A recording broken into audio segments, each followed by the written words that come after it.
Hello, everyone. Welcome to Talk with Christie. On Talk with Christie today, we are to continue with our topic on practical ways of handling conflict in marriage.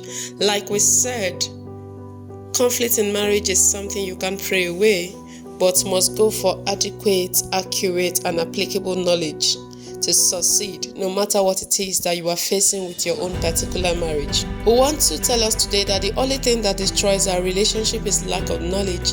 And even when we get the knowledge, the ability to humble ourselves and allow ourselves to walk through the knowledge we have acquired. Also want to tell us that no successful marriage is a gift, and there is no couple that has it thriving maritally that has not paid the price in one way or the other. Like for everything, we know that for us to succeed with any craft business deal, that we must pay the price. And such things that we pay prices for includes our marriages. For any marriage to thrive, couples should understand that they have to pay prices.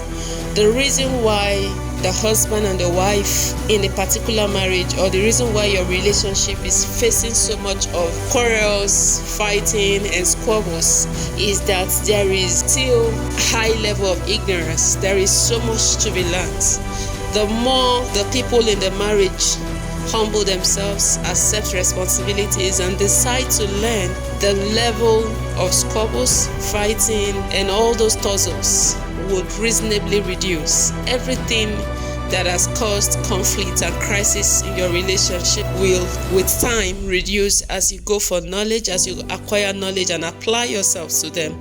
As couple in marriage, as you apply yourselves to them, the conflicts within will begin to reduce. The stress and the tension will begin to reduce. So conflict in marriage is a primary function of the ignorance of those parties in the marriage.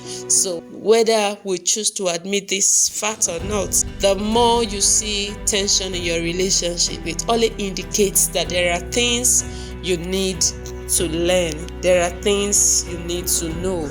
There are levels of lights you need to acquire to enjoy harmony as you desire. It is never something you wish. It is never something you pray away. It is not something you ask from a friend. It is something you go for. So you go for it and apply yourself to it, and in no time you begin to see appreciable differences in the way you act and react towards your spouse. And your spouse, to going for knowledge, will also react the way you think is best towards you. Action and reaction are equal and opposite.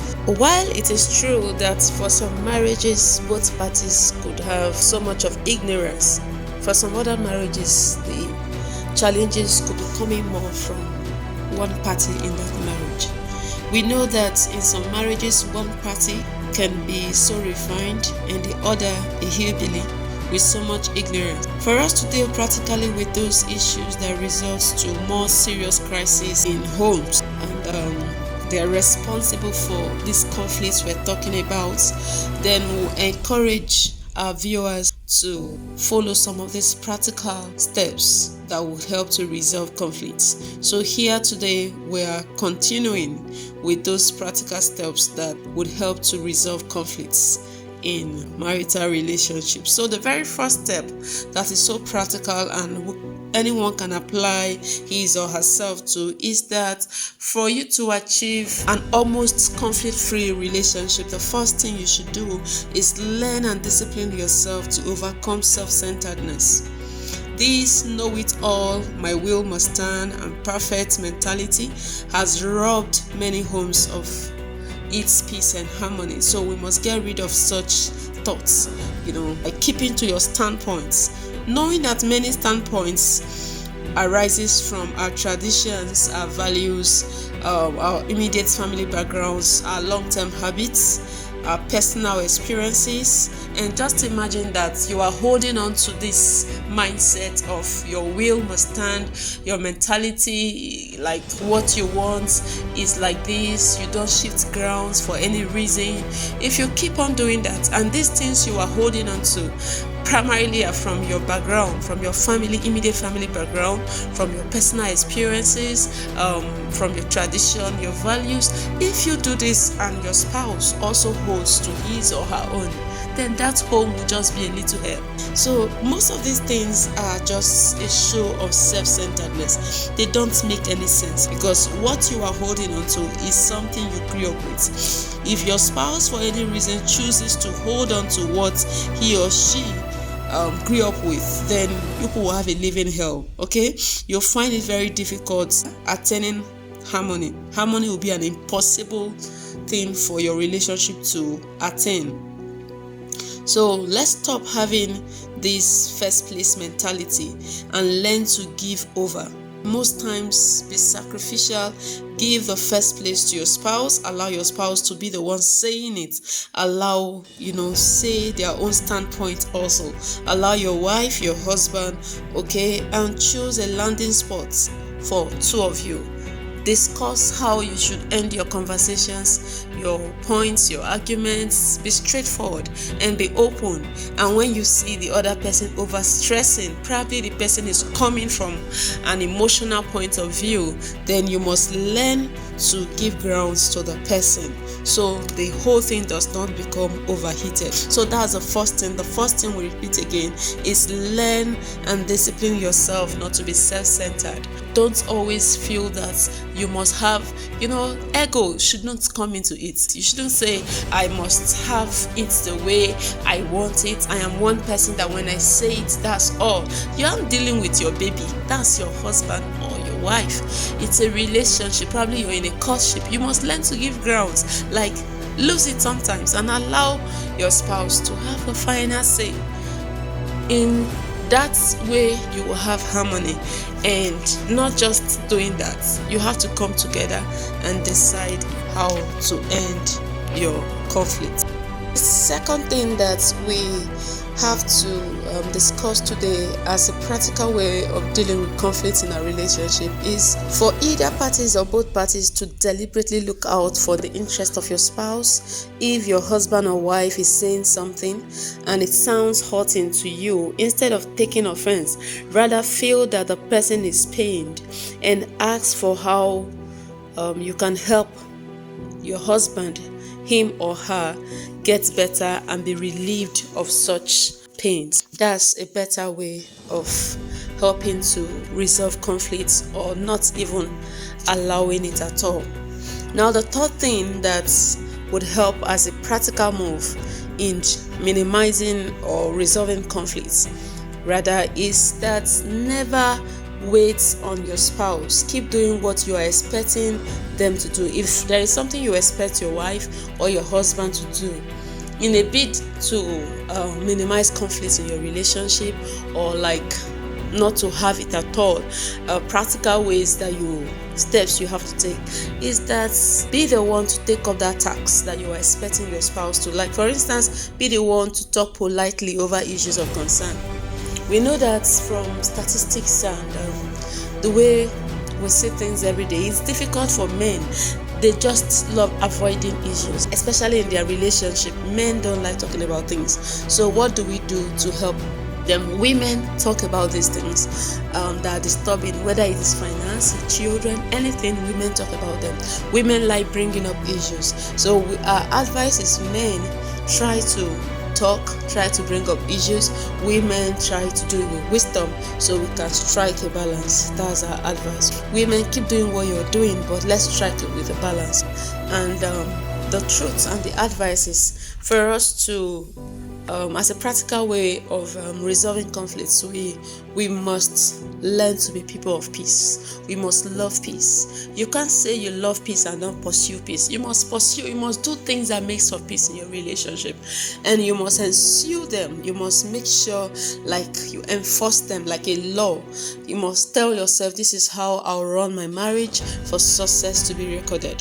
Okay, we must learn to take high initiative to resolving conflicts, no matter what happens, no matter how difficult it may appear to our minds. We must seek wisdom to enforce peace in our relationship. We must do this, and that is why it is very important that we should read books. read books on relationships, books on marriages. We should learn to read books. If you are not reading books, you can't have a good marriage. Okay, we know of a truth that no two marriages are the same, but when you read books, now the author does not know you. This is not your pastor that you will say, he's taking from what he has been seeing happen in your relationship. This is not your counselor that over time you've been hearing from him or from her. This is an author that does not know what you are going through.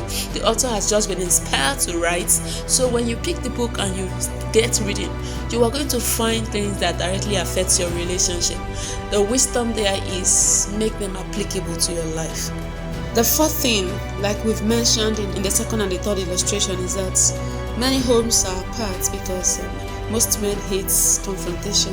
They do not want confrontation from their wives. We said they love avoiding issues.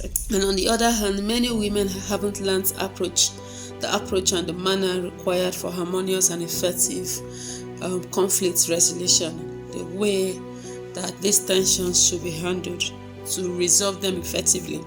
Most times women, even with the best intention, only end up displaying their emotions. Women just display emotions mostly in a negative sense, and they ruin their purpose. They just kill the whole thing. So for ladies, next time you want to present a topic, you love to talk to your husband about something that's happened, you want to talk to your spouse, my advice here is that please, first and foremost, get rid of those pains. Try to eliminate all those hurtings, the anger, the bitterness, anything that has been lingering within, those offenses that you've allowed. Get rid of them so you can achieve your purpose, so you can talk and be sensible while talking, so you can talk and drive home something to the man's heart, so you can come to a resolved end. And the fifth thing is when there is conflict at home or your relationship is tensed, instead of you to be listening to the hurtful words like we've said earlier in the second illustration we gave, see the frustration rather than the offense and the misuse of words. Because conflict in marriage is your spouse or both parties displaying their frustration. So they use action, misuse of words to depict what they are feeling. But the truth is that conflict is a display of frustration. So see the display of the frustration rather than the things that you want to see or the things you've been seeing. Henceforth, you want to make your marriage work, and there is tension in your relationship. Please see the frustration, okay? It's something that the person is displaying weakness. The person is displaying weakness rather than allowing your flesh to dominate you and be saying, she's insulting me. He's talking to me the way I don't like the way my husband talks to me. See his frustration. By that, you are growing your relationship. And the sixth thing that we will say it 1,000 times is for you to have a minimized level of conflict in your relationship as a practical way of handling conflict in marriage and minimizing it. You must learn one thing: forgive and forgive and forgive and keep forgiving. And as you're forgiving, do one thing: learn to be prayerful. Learn to be prayerful. Learn to be prayerful. Learn the habit of taking those troubling issues of your marriage to God in prayers, and learn also to leave the issues with God.